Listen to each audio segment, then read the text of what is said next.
He gave up the winning shot to save his rival. By morning, the whole town saw him differently. Maple Creek was a small town where everyone seemed to know everyone else. Life was calm most days, but when basketball season arrived, the town came alive. The high school gym became the heart of the community. Families filled the bleachers, little kids waved foam fingers, and grandparents cheered loudly even if they didn't fully understand the rules of the game. In Maple Creek, high school basketball was not just a sport, it was a tradition that carried pride, rivalry, and community spirit all rolled into one.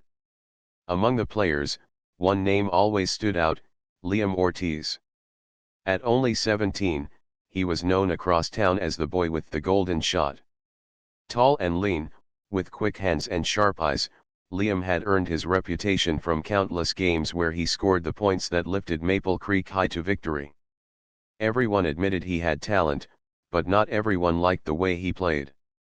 Some whispered that he was too focused on himself, too eager to take the spotlight. Teachers sometimes overheard students saying, "Yeah, Liam's good, but he only plays for Liam." Even some of his teammates carried that quiet doubt. His coach, though, had no such doubts. To Coach Daniels, Liam was the player who could carry the whole team when things got tough. On the other side of town was Riverbend High School. Their basketball team had its own star, Noah Chen. Unlike Liam, Noah wasn't known for flashy moves or dramatic last-second shots. His strength was his steady leadership. He wasn't always the top scorer, but he had a calm way of organizing his team, making sure everyone felt involved. Where Liam was fire, Noah was water-cool, controlled, and thoughtful. This made the rivalry between Maple Creek and Riverbend even sharper. The town loved comparing the two boys. Local radio stations spent hours debating who was better. Parents in grocery stores argued over it. And as the holiday tournament approached, tension in both schools grew heavier each day. For Liam, the pressure was almost unbearable. He wasn't just playing for his school, he was playing for his future. College scouts had started attending his games. A scholarship was within reach, but only if he kept proving himself. Every time he laced his shoes, he remembered what his father told him before passing away years ago: "Basketball can open doors for you, son. Play hard, and you'll have a future brighter than mine." Those words echoed in his mind, pushing him to perform, but also weighing heavily on his shoulders. The day of the big game finally came. The Holiday Classic was more than just another match, it was the event of the season. The gym filled up an hour before tip-off. Families from Maple Creek wore green and white, while Riverbend supporters filled the opposite stands with blue and gold. The sound was deafening: drums beating, cheerleaders shouting, the announcer's voice echoing. Phones were held high to capture every moment. People knew something memorable might happen tonight. Liam sat quietly on the bench before the game began. He closed his eyes and tried to steady his breathing.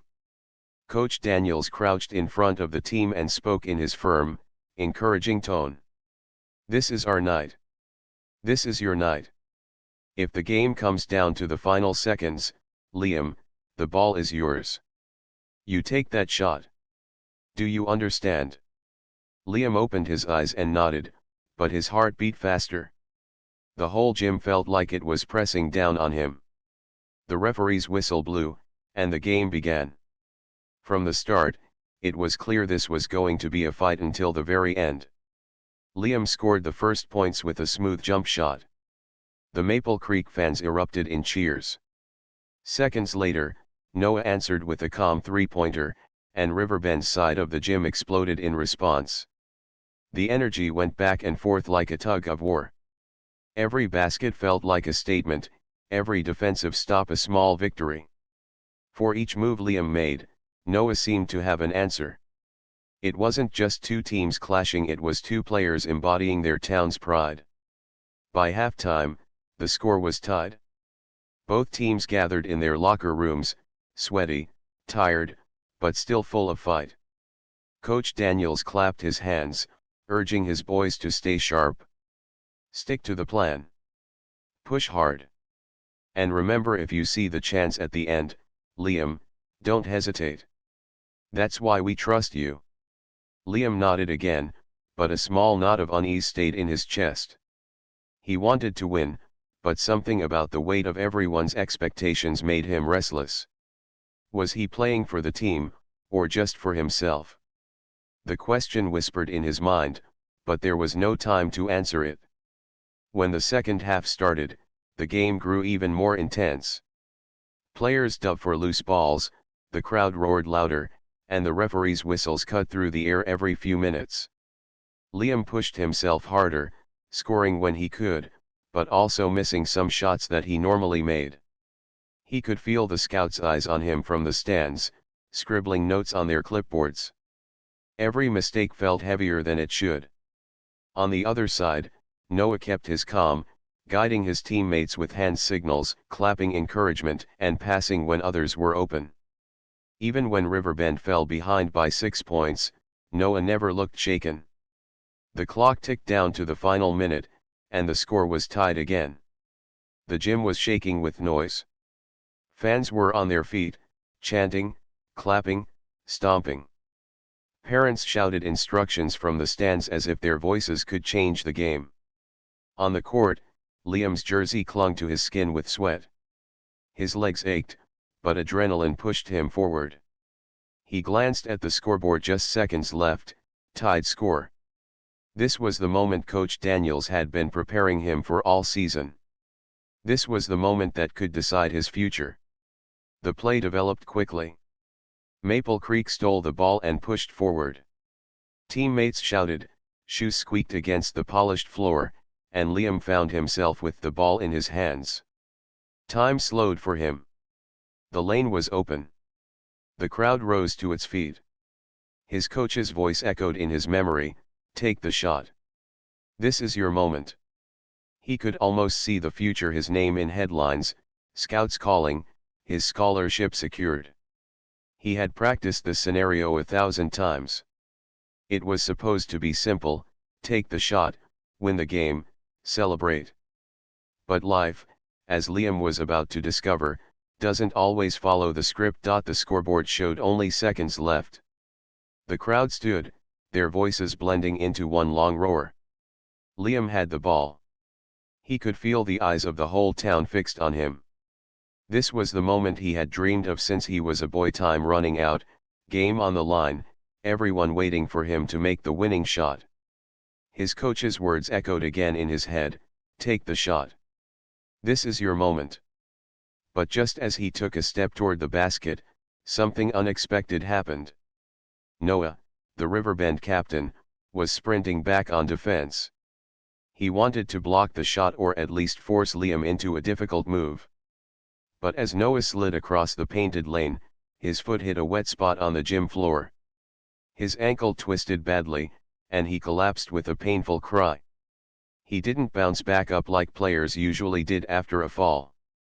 Instead, he grabbed his leg and stayed down, his face tight with pain. Liam froze. For a split second, time seemed to stop. The path to the basket was wide open.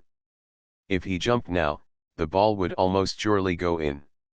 Maple Creek would win the championship. The crowd would explode in joy. His teammates would lift him on their shoulders. Scouts would note his ability to deliver under pressure. It was all right there, within reach. But just behind that vision was another image: Noah lying helpless on the floor, wincing in agony. If Liam went for the shot, he might step on him or make things worse. Even if he didn't, running past a hurt rival just to score felt wrong. His chest tightened. The noise of the crowd faded into a distant hum. He heard only his own breathing and Noah's muffled groan. In that instant, Liam made a choice that surprised everyone, even himself. He let the ball roll out of his hands. Instead of leaping toward the basket, he waved both arms and shouted for the referee. He knelt beside Noah, steadying him with one hand. "Don't move," he said firmly. "Help is coming." The referee blew the whistle to stop play. Coaches and trainers rushed onto the court. The crowd was confused at first, not sure what had just happened. Some fans cheered, thinking a foul had been called in Maple Creek's favor. Others groaned, realizing the buzzer had sounded without Liam taking the shot. The game was ending in a way no one expected. When the official announced that Riverbend would be given free throws because of an off-ball foul that had occurred seconds before Noah's fall, the gym filled with noise again, half boos, half cheers. Riverbend's substitute player stepped up nervously to the line. The crowd held its breath. He missed the first throw but made the second. The final buzzer echoed. Riverbend had won by a single point. Maple Creek's side of the gym fell silent, stunned. Parents put their hands on their heads. Students looked at each other, unsure whether to clap or cry. Liam stayed beside Noah until trainers helped him off the court. He didn't even glance at the scoreboard. The winning shot had never been taken. Back in the locker room, the mood was heavy. Some players threw their towels down in frustration. "You had it, Liam," one teammate shouted. "That was the game. Why'd you stop?" Another muttered, "We worked the whole season for this, and you just gave it away." Liam sat quietly on the bench, his hands still shaking. He wanted to explain, but the words didn't come out. How could he make them understand what he had felt in that moment? He hadn't been thinking about winning or losing. He had just seen someone hurt and knew he had to help. Coach Daniels walked into the room, his face unreadable. For a long moment, he said nothing. The team waited, expecting him to be furious. Finally, he let out a long breath. "You all played hard," he said. "I know the ending was not what we wanted. But sometimes the game teaches us lessons bigger than basketball." His eyes rested on Liam. He didn't say more, but there was no anger in his look, just something softer, almost proud. When Liam walked out of the gym, some fans avoided him. A few parents even shook their heads as he passed. "He blew it," someone whispered loudly. On social media, videos began circulating almost instantly. Clips of Liam dropping the ball at the final second spread with captions like, "He choked" or "Liam threw the game." Reading those words stung. He turned his phone off before the comments grew worse. But not everyone was critical. In the parking lot, his mother rushed to hug him. "You did the right thing," she whispered. "I know you, Liam. You couldn't just walk past someone hurt. That's who you are." Her words gave him a small measure of comfort, though the sting of losing still pressed heavy on his chest. Later that evening, at the hospital, Noah's parents anxiously waited outside the emergency room. Doctors confirmed it was a serious sprain with possible ligament damage. If Noah had tried to stand or if more players had tripped over him, the injury could have been far worse. Trainers quietly mentioned that Liam's quick reaction had prevented chaos on the court. Liam lay awake long after midnight. His mind replayed the moment over and over: the open lane, the ball slipping from his hands, Noah lying on the floor.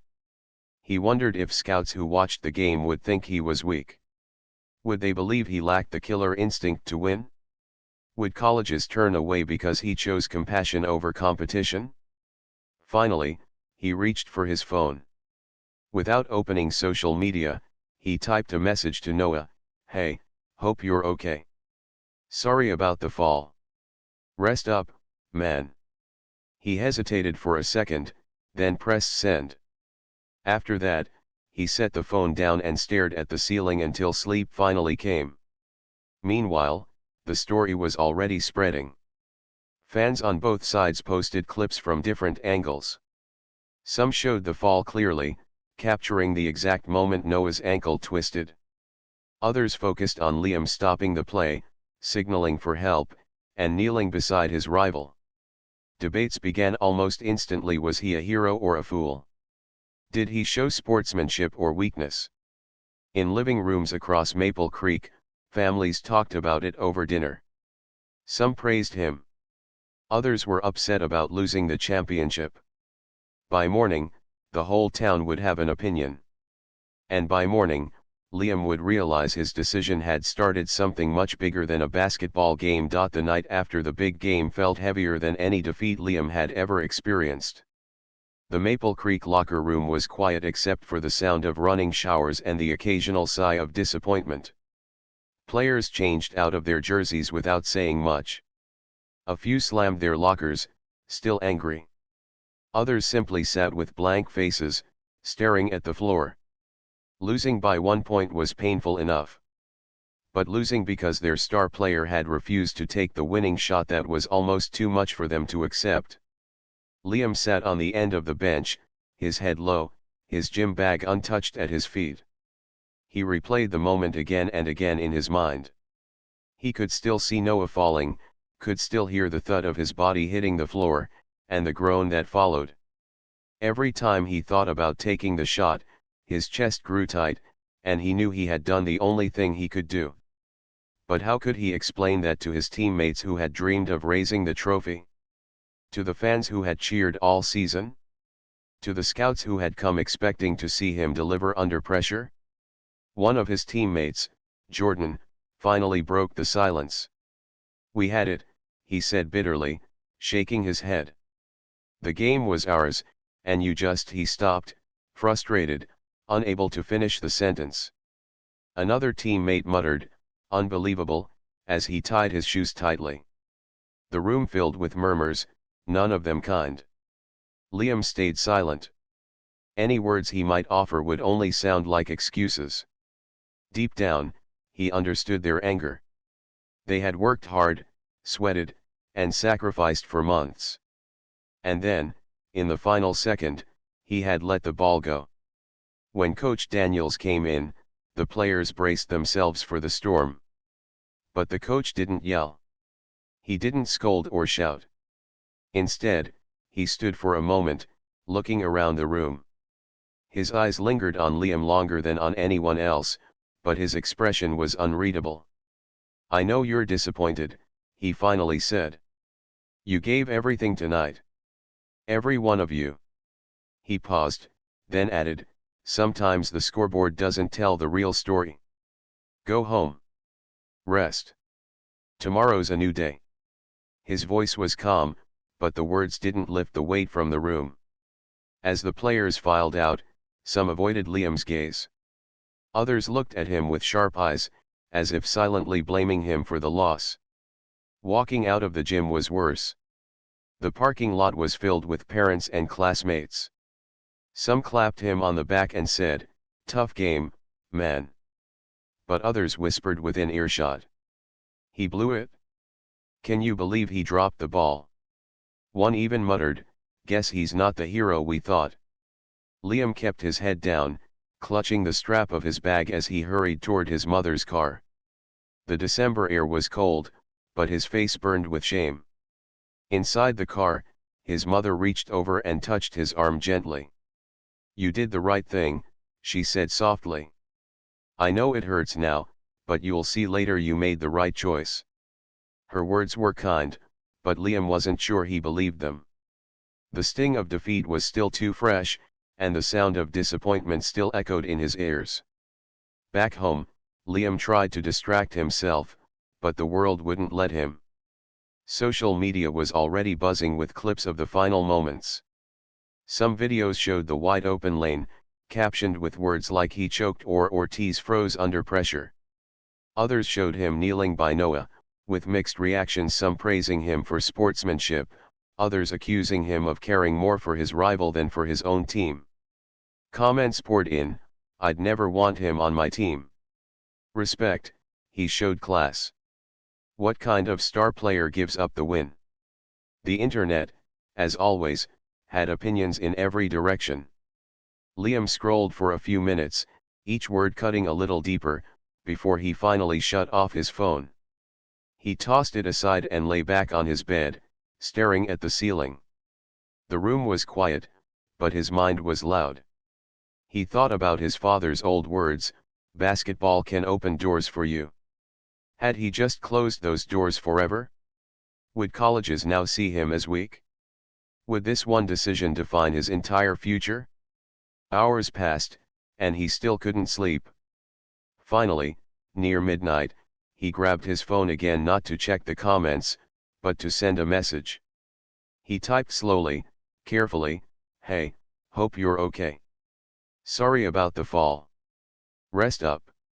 He stared at the screen for a moment, then pressed send. It was the only thing he could think to do. Afterward, he set the phone down, shut his eyes, and let the exhaustion finally pull him into sleep. At the hospital across town, Noah lay in a bed with his ankle wrapped in ice packs. Doctors had confirmed it was a serious sprain, possibly even ligament damage, but thankfully no broken bones. His parents sat nearby, worried but relieved it wasn't worse. As Noah rested, he replayed the moment in his own mind, the slip, the pain, and then Liam's face above him, steady and calm. He remembered Liam's voice saying, "Don't move. Help is coming." For a rival, it had been a surprising act of care. Noah couldn't forget it. Meanwhile, the town kept talking. In diners, people debated over coffee.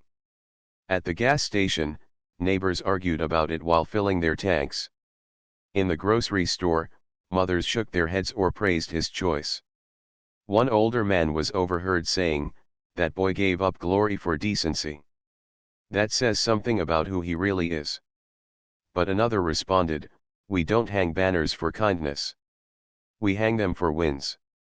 The town was divided, but the story spread quickly, and everyone seemed to have an opinion. By morning, even the local paper had picked it up.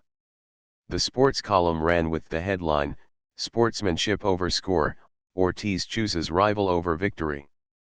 The article described the moment in detail, quoting fans on both sides. Some praised Liam as a hero. Others said he had betrayed his team. The story was no longer just about basketball. It had become a question of values: what mattered more, winning or compassion. At school, Liam walked through the halls quietly. Students stared as he passed. Some nodded with respect. Others whispered, smirked, or shook their heads. In homeroom, a teacher mentioned the game, saying, "Sometimes the true test of character comes when no one expects it." The class turned to look at Liam, and his cheeks flushed red. He wished he could disappear into the floor. During lunch, a few teammates still avoided him. Jordan, the one who had been most upset, sat at a different table. But a group of younger students came over to thank him. "My little brother plays basketball," one freshman said shyly. "What you did, it shows it's not just about winning." For the first time since the game, Liam felt a flicker of pride. That afternoon, as he walked home, his phone buzzed. It was a message from Noah. It read, "Ankle's messed up, but I'll be okay. You did the right thing. Thanks."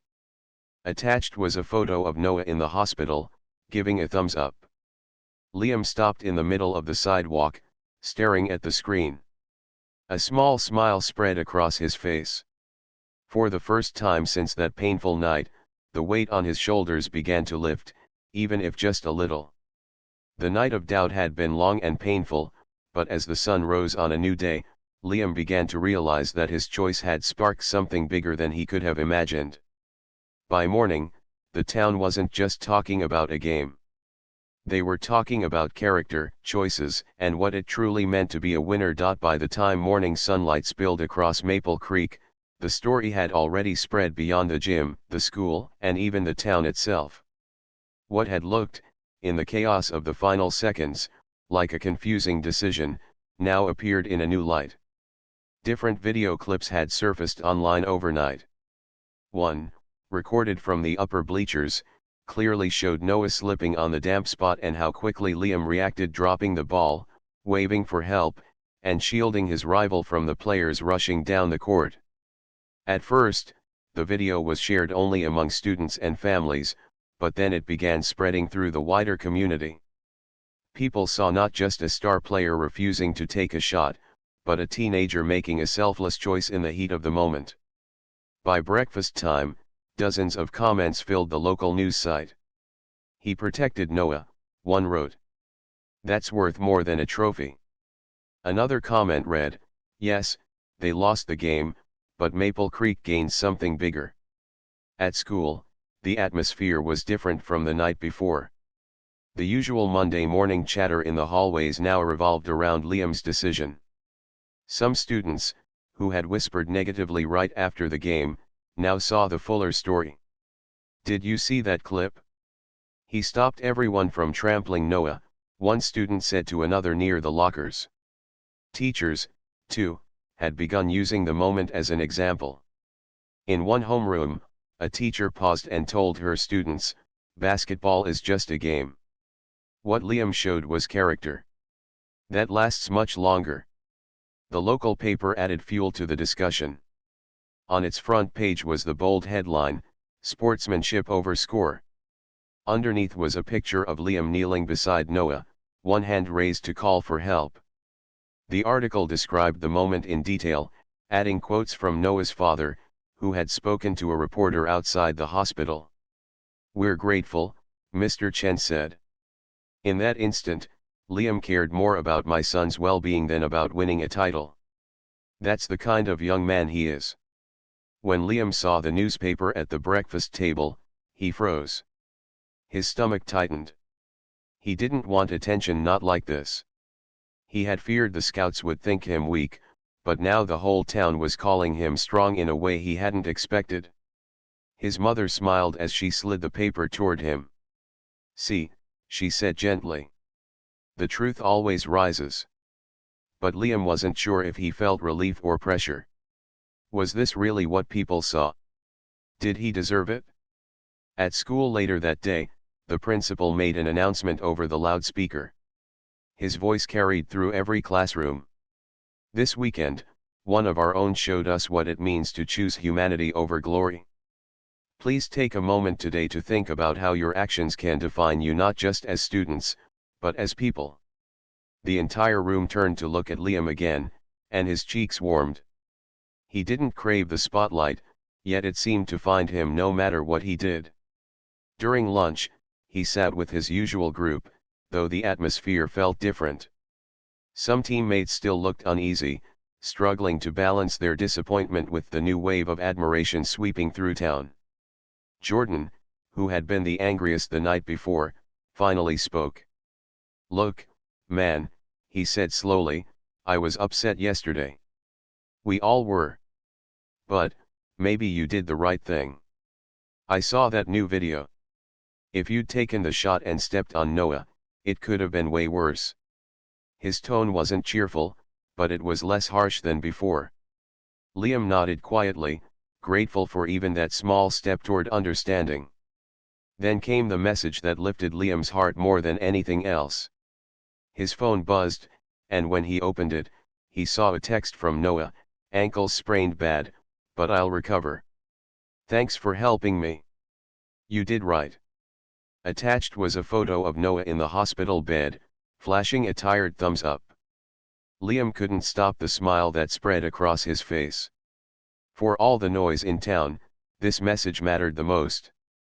His rival, the one who had every reason to be bitter, instead sent gratitude.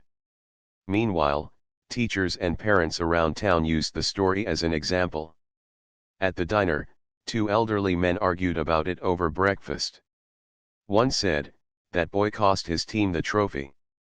The other replied firmly, no, that boy showed more courage than I've seen in years.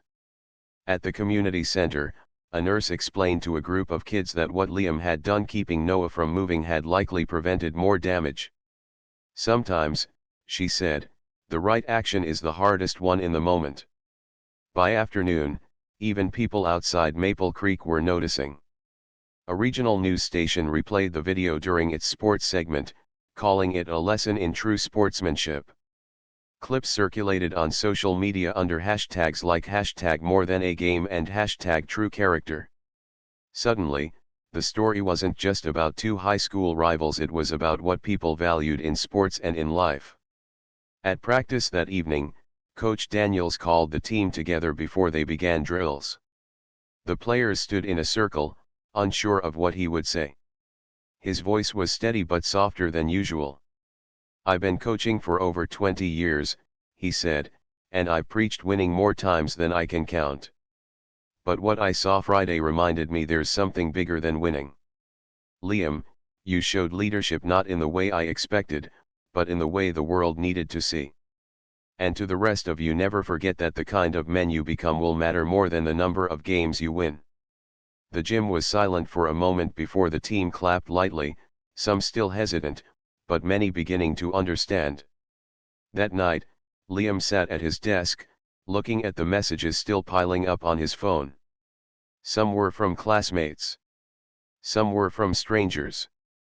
A few even came from adults in town he barely knew. One simply said, "Thank you for reminding us what matters." Another read, "My son looks up to you now." These words made Liam pause. All his life, he had imagined being admired for his shots, his speed, his points. But here people were admiring him for a choice that had nothing to do with basketball skill. It was both humbling and confusing.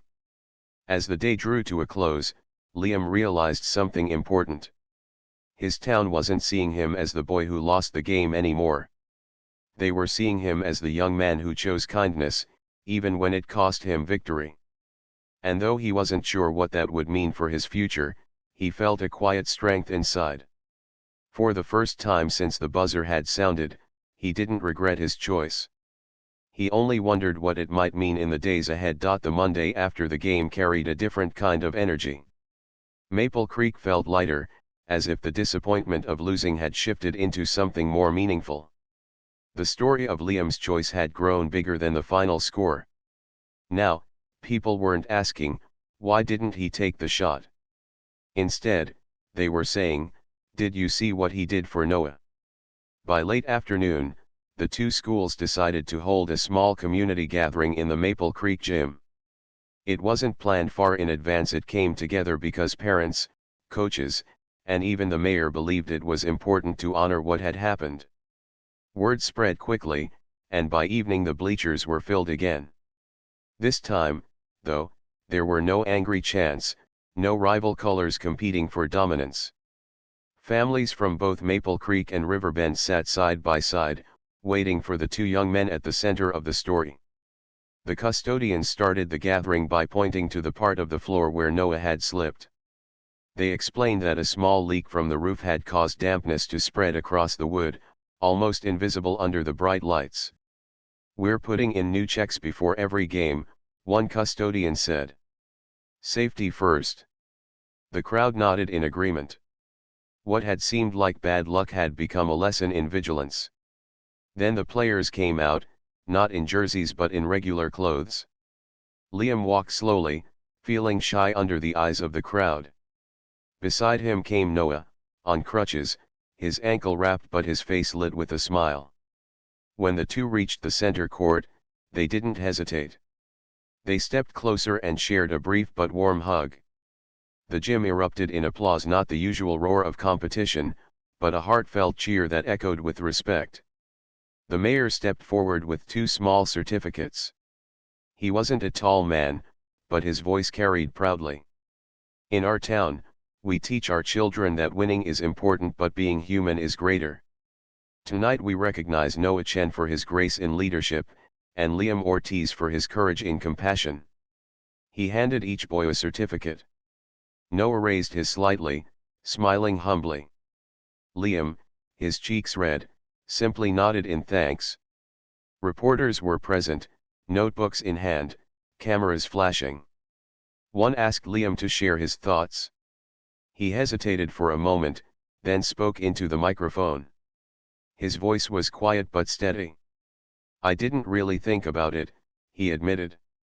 "I just saw someone was hurt, and it felt wrong to keep going. We're rivals, sure, but we're also people. We look out for each other. That's bigger than a score." His words were simple, but they carried weight. The crowd clapped again, many people smiling with teary eyes. Back at home that night, Liam checked his email. Among the dozens of messages was one from a college scout who had attended the game. Liam clicked nervously, expecting disappointment. Instead, he read, "We saw your skill on the court. But more importantly, we saw your character off it. The world needs athletes who know what really matters. Keep working, we're still watching." Relief washed over him. His dream of a scholarship wasn't gone. In fact, it seemed brighter than ever because now scouts saw something more than points, they saw the person behind the player. In the following days, life in Maple Creek shifted. His teammates, who had been frustrated, slowly began to see things differently. One afternoon after practice, Jordan walked over, holding out his hand. "I was hard on you," he said honestly. "I didn't get it at first. But I do now. What you did, that was bigger than any shot." Liam shook his hand, and the two shared a quiet moment of respect. The team even started a new tradition inspired by Liam's choice. Instead of only celebrating the highest scorer after each game, they introduced a player of character wristband. It went to the teammate who showed the best example of teamwork, leadership, or kindness. On the first night they introduced it, the coach handed the band to Liam. "This isn't about points," he said to the team. "This is about who we are becoming." Meanwhile, the rivalry between Maple Creek and Riverbend softened. Instead of bitterness, there was new respect. When the two teams crossed paths again later in the season, fans didn't shout insults at each other. They clapped when Noah limped onto the court just to sit on the bench and support his team. They clapped when Liam sank a clean jump shot. The tone had changed. The rivalry was still there, but now it carried a layer of understanding that hadn't existed before. For Liam, everyday life felt different too. Younger kids stopped him in the hallway, asking for advice about basketball or just telling him they looked up to him. Parents approached him in the grocery store, saying, "Thank you for reminding our kids about what's really important."